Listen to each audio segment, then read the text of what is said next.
طالبانو د قرآن استماع څنګه ده؟ د قرآن استماع زه کوشش کوم طالبانو چې اطناب ونه کم.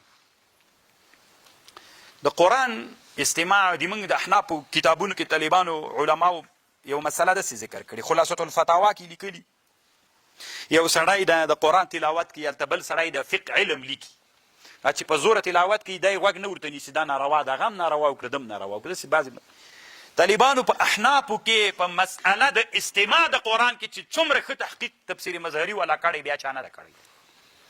قرآن نه هم دلیل راوړي او د حدیثو نه هم دلیل راوړي طالبانو. اول به داسې درته ویم لکه دا اوس بله ورځ ته تراویح را روانې دي، لسپیکر کې وکړو که بې لسپیکره یې وکړو، شر و شور وي د ملیانو. تاسې ورته نو کیږي که نه، یو وایي ویې کوئ بل وایي مه یې کوئ، یو وایي ویې کوئ بل وایي مه یې کوئ. صحیح ده. نو طالبانو تر ټولو نه ښه تحقیق تفسیر مظهري ملا کړی. یو خو دومره ډېره حدیث راولي طالبانو، تاسې اوس دا یو حدیث ته غوږ سئ، زه به یو درته وایم. قلت وقد ثبت عنه صلى انه كان يقرأ القرآن بالليل جهرا. ګوره طالبانو، نبی علیه السلام به قرآن د شپې خلک به ویده ول، نبی علیه السلام به قرآن به جهر ویلې لیلان. هغه وخت کې خو دا کورونه نه ول ډېر که نه، غږ ډېر تللی. بحيث يسمع من وراء حجرته وربما يسمعه الجيران. چا به م اورېده؟ روى الترمذي والنسائي وابن ماجه عن ام هاني قالت كنت اسمع قراءة النبي صلى الله عليه وسلم بالليل وانا على عريش.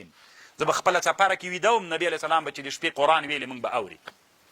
نو خو لسپیکر یې وبوله که نه، عین د لسپیکر مسله ده. ډېره حدیث یې راوړي. رسول الله څه وایي د بخاري حدیث ده؟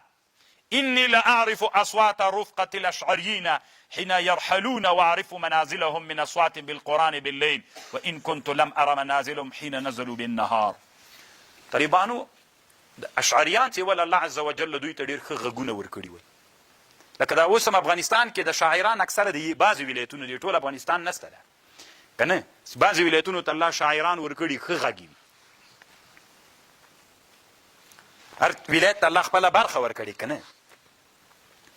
داسې د افغانستان په ولایتونو فکر وکړي، زه به یې نه درته وایم طالب، داسې پې فکر وکړي. هر ولایت ته الله خپله برخه، چاته د پاچاهي برخه ورکړي، چاته علمي میدان کې برخه ورکړي، چاته سیاسي میدان کې برخه ورکړي، چاته په غږونو کې برخه ورکړي، چاته په شهامتونو په شجاعتونو کې برخه ورکړي. هر څوک داسې بې برخې نه دي. نبي علیه السلام به کله به چې اشعریان صحابه چېرته تلل بیا به یې واړول، ډېر مجاهدین به ول که نه وي واړول، خیمې به یې وهلې د شپې به. خو مجاهدین خو چې تلل خو دا جهاد ته چې ځي که نه ډېر مجاهدین دي، نو هر څوک خپلو ملګرو سره اړي، فریان د فریانو سره چې غټ جهاد 15,000 کسان مجاهدین دي، فریان مي، هلمندیان مي، کنداریان مي، لوګریان مي، جلاباتیان مي، بادغیسیان مي، پکتیاواله مي، طالبانو هر څوک خپل ملګري که نه، هر چا خپله دلګۍ. راته به یې چې خیمې ولې د شپې به د قرآن تلاوت کوو. نبي علیه السلام به ویلې صلی الله علیه وسلم زه د اشعریینو غږ پېژنم، چې کوم جنه غږ اشعریانو به چې قرآن ویلې زه به پوه شم چې دغه جې کې اشعریانو د شپې اړولي به دې ورځ وي، ما ته به پته نه وه، زه به پوه شم چې اشعریانو خیمې دغه جې کې دي، ځکه له غجې نه به د اشعریانو غږ راتله. نو خو دې نه معلومېږي طالبانو چې قرآن په زوره ویلل څه مشکل نه لري که نه، چې دا د شپې په تراوو کې ورواچئ. خبر پوه اخر تکبیر دی وی فهذه الاحاديث تدل على فساد ما افتى به صاحب الخلاصه. خلاصي مولا چې کومه فتوا خلاصه الفتاوا کې دا بل خلاصه نه طالبان. اوس طالبانو قرآن نو استماع د قرآن څوک ده؟ فرض کفایي. استماع د قرآن څوک ده؟ ګوره که بعضو واورېدله د نورو غاړو څنګه، که نورو نه اورېدله. اوس مثلا موږ تاسو د ترجمه دلته په چا کې کوو، مسجد کې لسپیکر ورته ولګوو طالبانو، که الله مو جومات جوړ کړي لسپیکر ورته ولګوو چې ټول خلک یې واوري. که بعضو اورېدله که بعضو نه اورېدله پروا نه کړي، هېڅ مشکل نه. که ته ووایې چې نه ګناهګار کېږي استماع په استماع خو په ټولو واجب نه ده که نه ګوګو، په ټولو نه ده واجبه، په چا واجب ده؟ بعضو واورېدله د بعضو نورو غاړو. نو تاسو چې دلته اورېدله باندې لسپیکر کې که بعضو اورېدله بعضې نه اورېدله ګناه نشته ده، نو ګول یې کول یې ګول که چې بعضې نور خبر پوه شو. د قرآن استماع څوک ده؟ دا د شامي رحمه الله رایه ده. دی څه وایي طالبانو؟ وإذا قرئ القرآن کله چې قرآن ویل کېده فاستمعوا له الله وی غوږ ورته ونیسئ وایورئ وانصتو چپ سئ. قلت واللام في قوله تعالى اذا قرئ القرآن کې الف لام عهدي ده، د جنس دپاره نه ده، مراد یې داسې ده اذا قرئ القرآن چې کله ویل کېده قرآن د چا دپاره چې ویل کېده په هغوی استماع واجب ده، په ټولو باندې نه. زه چې کله اوس ترجمه کوم دا قرآن د چا دپاره وایم په تاسې استماع واجب ده په نورو خلکو نه. صحیح شو که نه؟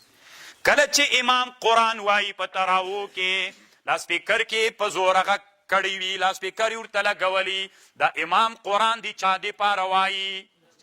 د مسجد مقتدیانو دپاره. په دوی څوک دوه شیان په دوی واجب دي. چی استماع هم پې واجب ده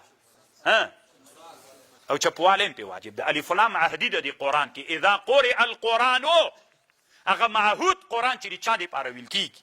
خطیب خطبه ویلې، خطبه دې ویلې، لاسپیکر دې څنګه کړی چلن. بعضې ملایان که نه وایي پلانکی ملا چې هر وخت جمع ورکوي لاسپیکر لګوي، تی په خلکو بد لګېږي وي دا خلک نه وري سړیه تمام مازغه دې خراب دي. دا استماع په ټولو واجب ده که چا دپاره چې ویل کېږي، چا دپاره چې ویل کېږي وا جومات کې تیار استماع کوي. نور خلکو نو په زور یې پرېږده چې شیطان وتښتېږي. نو طالبانو دې باب سره به ډېر څوک نه کوي. دا د طالبانو د تفسیر مظهري فتوا ده. خو قرآن به صحابو په چا ویلې؟ په زور یې ویلې. لاسپیکر ولګوئ طالبانو، مشکل نشته ده. دی خو که داسې ول چې هلته مریضان ول یا نیمه شپه وله خلک ویده ول روزه کې تا تر 12 بجې پورې نو انسانان بیا طالبان زورول به ډېر نه کوي. خبر پوهېږئ؟ او نور علم طالبانو علم د تسلیم شوی ورته دې خبرې ته چې څومره کا علمي خبرې وکړه. او رښتیانن هم طالبانو ډېرو علماو دا خبر په احنافو کې کړي، خو څومره ښه خبره چې تفسیر مظهري والا کړي طالبانو بیا چا نه ده کړې. په خبر پوهېږئ که نه پوهېږئ؟